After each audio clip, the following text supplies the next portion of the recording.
Tak jako autor bych měl něco říct ohledně té knihy,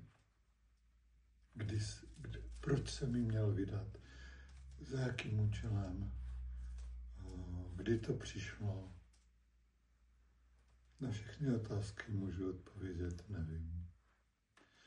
Bylo to velmi spontánní. Všechno přicházelo nějak zvenku.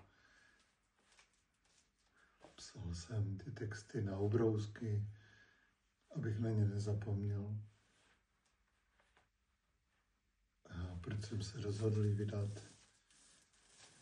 Odpověď nevím.